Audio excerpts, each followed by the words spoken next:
Olha, a Frente Parlamentar Catarinense, ela anunciou uma emenda de 15 milhões de reais para os bombeiros voluntários em meio a uma discussão que acontece em Brasília, hein? Tem uma polêmica em Brasília, mas tem o apoio anunciado aqui em Santa Catarina aos voluntários e a partir do próximo ano as corporações de bombeiros desse segmento, né, de voluntários, devem contar com 15 milhões para custeio e manutenção de suas atividades em Santa Catarina. O anúncio foi feito ontem pela manhã pelos deputados que integram a Frente Parlamentar Catarinense de apoio a esse segmento. De acordo com o deputado Dr. Vicente Caro Preso, do PSDB, que coordena a frente juntamente com Matheus Cadorim, deputado do Novo, o colegiado já protocolou uma emenda ao orçamento estadual de 2024, prevendo a destinação desse montante. É a primeira investida que já está no papel, assinado por todos os parlamentares, disse o deputado Caro Preso. Já o Cadorim afirmou que o governo do estado manifestou a intenção de investir 8 milhões na corporação, mas diz o Cadorim, olha, é insuficiente. Para atender as 32 unidades voluntárias existentes do estado, que prestam atendimento a cerca de 50 municípios, né, então se precisam mais recursos. Outra meta visada com a emenda é, de acordo com o deputado Cadorim, possibilitar uma previsibilidade de recursos, tendo em vista que os aportes efetuados pelo governo do estado não são constantes, fica instável, né? Ora tem dinheiro, ora não tem. Presente à reunião, o diretor-presidente da Associação de Bombeiros Voluntários do Estado de Santa Catarina, Ivan Frederico Hudler, da ABVESC, destacou a ação como um marco histórico e conquista à corporação, que deve trazer reflexos positivos nos municípios catarinenses, como é o caso de Penha, Barra Velha, São João Taperiú, Balneário Barra do Sul, Navegantes, entre tantas outras que contam com as corporações aqui voluntárias. Agora tem as notícias negativas, né? A preocupação do deputado Caro Preso é com as notícias que vêm de Brasília. A primeira delas, segundo disse ele, é essa situação da ação judicial que vem da Comissão de Segurança Pública do Senado Federal e que, após passar pela Câmara dos Deputados, trata do projeto de lei 3045 do ano passado, que institui a Lei Orgânica Nacional das Polícias Militares e dos Corpos de Bombeiros Militares. Entre as medidas visadas na proposta estão a proibição do uso do termo bombeiro para os voluntários, para as corporações voluntárias, que não poderiam mais usar o termo, e a determinação que seus integrantes se reportem aos bombeiros militares para o desenvolvimento das atividades, ou seja, querem submeter, né, corporações voluntárias aos militares. A outra notícia reportada por Caro Preso foi o julgamento pelo Supremo da ação direta de inconstitucionalidade 5354, movida pela Procuradoria-Geral da República contra o artigo 112 da Constituição de Santa Catarina, que permite que as prefeituras façam os convênios com os bombeiros voluntários para os serviços de vistoria, por exemplo, e fiscalização de normas de segurança e prevenção a incêndio. Ou seja, estão fazendo uma espécie de um cerco, né? Tentando engessar cada vez mais a atuação dos chamados e testados e consagrados bombeiros voluntários. Segundo o Caro Preso, dos 10 ministros da Corte que estão aptos a votar, 5 já se posicionaram a favor da ação, que tem prazo até dia 23 de junho, mas que permite antever um possível resultado negativo. Participaram dessa reunião em Santa Catarina os deputados Neudi Sareta, do PT, Sargento Lima, aparecem na foto inclusive, Sargento Lima, do PL, Volney Weber, do MDB, e Fabiano da Luz, do PT. E também o comando estadual e o comandante estadual dos bombeiros voluntários, o Neylor Vicenzi. Está aí, então, a busca do recurso. Agora a gente comenta o seguinte, né? Discutir constitucionalidade ou inconstitucionalidade é quando a gente vê aqueles julgamentos lá do Supremo, né?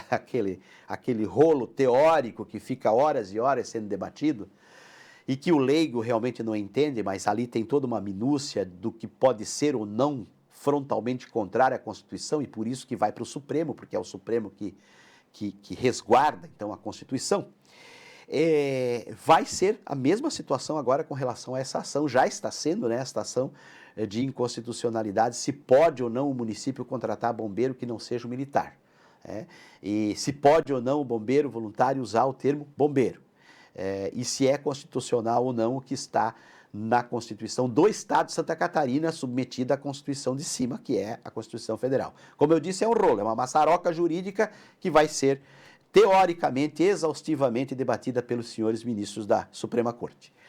Agora, o fato é o seguinte, que nas cidades grandes, médias e pequenas de Santa Catarina, que contam tradicionalmente com uma, e eu vou ser redundante aqui, tradicionalmente, com uma tradição que é a da instituição Bombeiro Voluntário, né? As cidades de Santa Catarina que contam com essas instituições, elas aprovam essas instituições. E em alguns casos, com mais de 100 anos de serviços prestados. Funciona, atende, salva vidas, resguarda patrimônios. Então, aí é contra fatos, não há argumentos, né? Que funciona, funciona. Que é importante, é importante. Só que em nível federal há um jogo aí de interesses. E não estamos aqui condenando a corporação militar, está vendo o direito dela também, ou os interesses militares. Mas o fato é que milhares de vidas em Santa Catarina foram salvas nas últimas décadas pelos bombeiros voluntários. O trabalho deles é testado. E é isso, e é essa a percepção do Sareta, do Fabiano da Luz, do Dr. Cadorim, do Dr. Caro Preso, do Dr. Vicente Caro Preso, do próprio Sargento Lima. Você veja, os apoiadores dos bombeiros voluntários, não é, Robert, estão entre deputados do PT ao PL, de lulistas a bolsonaristas. Estão ali unidos para defender a continuidade desse modelo. Né? Agora vamos ver o que os togados, né, vão decidir. Porém, é fato que precisa mais investimento, precisa mais recurso. Como o doutor Caro Preso falou, 8 milhões do Estado não é suficiente, tem que ser 15, porque a gente sabe que há entre as corporações aquelas mais ou menos estruturadas, e elas precisam de recursos, porque o trabalho prestado, ele funciona, gente. Quem já foi atendido? Eu já fui atendido. 30 de dezembro de 2004, fui atendido na BR-101 quando sofri um acidente, vinha de Itajaí à noite e bati contra um cavalo solto na pista, e o primeiro socorro foram os bombeiros voluntários. Então, quem já precisou sabe, né? Não deveria estar existindo essa discussão. Não deveria existir essa discussão. Deveria chegar ao entendimento que permitisse a existência dos dois modelos. A existência pacífica, solidária entre os dois modelos. Porque, do jeito que está, estão tentando engessar cada vez mais. E como é que ficaria uma cidade como Jaraguá do Sul sem bombeiros voluntários? Indaial, Joinville, que é inclusive a mais tradicional, as nossas aqui, Barra Velha, 28 anos atuando em benefício da nossa comunidade. São João, onde só tem bombeiro voluntário lá. Né? Guaramirim, tantas cidades que não tem os militares, mas tem os voluntários, ficariam sem? Então a gente também pode saber a sua opinião, hein? Você já foi atendido pelos bombeiros voluntários em alguma situação? Já contou com o trabalho deles? Você aprova ou não? 99922739. O que você acha da ideia de retirar o nome de bombeiros para esse trabalho de bombeiro voluntário e o que você acha do trabalho que eles prestam aqui na sua cidade? Aqui em Navegantes, aqui em Penha, aqui em Barra Velha, aqui São João da Periú, Balneário Barra do Sul, Araquari. Você já foi atendido? Não foi atendido? Qual é a sua opinião? Se identifique. Ó, Gilvan, eu sou fulano, cidade tal, e eu acho isso. Manda pra gente quer ouvir você. 99922739, mande a sua opinião. O que você acha do trabalho? Você já foi atendido? Você concorda ou não com a continuidade do trabalho dos voluntários em Santa Catarina e em qualquer outra cidade do Brasil que queira ter esse modelo de gestão de corporação socorrista?